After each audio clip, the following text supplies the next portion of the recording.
Now, Prince Andrew has become much more than some royal gossip, some tabloid scandal. This is getting extremely serious, and not just because he's accused of having sex with a teenager, pimped out to him by pedophile sex trafficker Jeffrey Epstein, something Andrew denies. There's also multiple reports now of alleged misuse of his power, even corruption.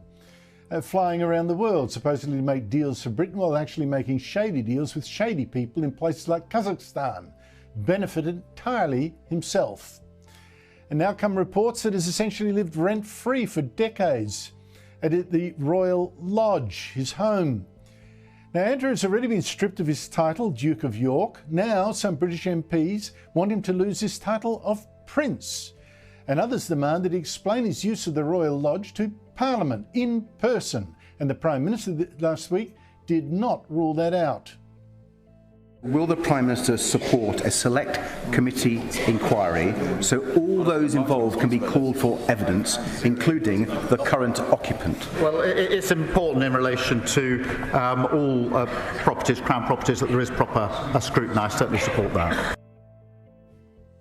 Joining me from London is writer, presenter, commentator Esther Kraku. Esther, great to see you.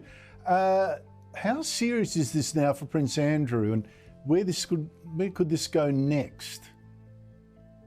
I mean, this is probably as serious as it gets. The National Audit Office, which is responsible for auditing of Crown properties, are going to be asking some serious questions as to how this man lived in a 30-bedroom mansion for over 20 years while basically paying little to no rent.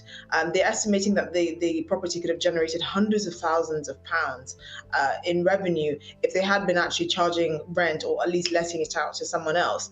And this goes back to the previous point of stripping Prince Andrew of his titles is just the beginning, and this is something that should have happened years ago. We know that if Prince Andrew was the average Joe Blow walking down the road, the Metropolitan Police would have been all over him like white on rice if he had those links to Jeffrey Epstein. And I think the public are demanding that it's no different for Prince Andrew. Now, obviously, the royal family wants to jettison this headache of a man who has clearly no judgment and who has put his position in the royal family into disrepute.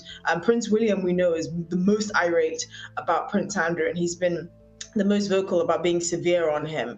It's not just about, stripping him of his titles. How is this man living in a 30-bedroom mansion, which he arrogantly for years has refused to vacate? This is not the first time that Prince William or King Charles even have wanted to get Prince Andrew out of that property. And he said, no, it's his home. But now that the cards are stacked against him and things are looking dicier than usual, especially with the revelations revealed in Virginia Giuffre's book, he has no choice but to leave alongside his ex-wife. So, things have got really bad for Prince Andrew. It doesn't really get much worse than this. He could be called up in the US for an investigation because of allegations that he had access, or he illegally accessed Virginia Giuffre's social security number, as well as asked his personal protection officer allegedly to dig up dirt on her. I mean, it doesn't get much worse than this. He might very well, as I have kindly suggested, be banished to a one-bedroom flat in Goa serving food to orphans in India.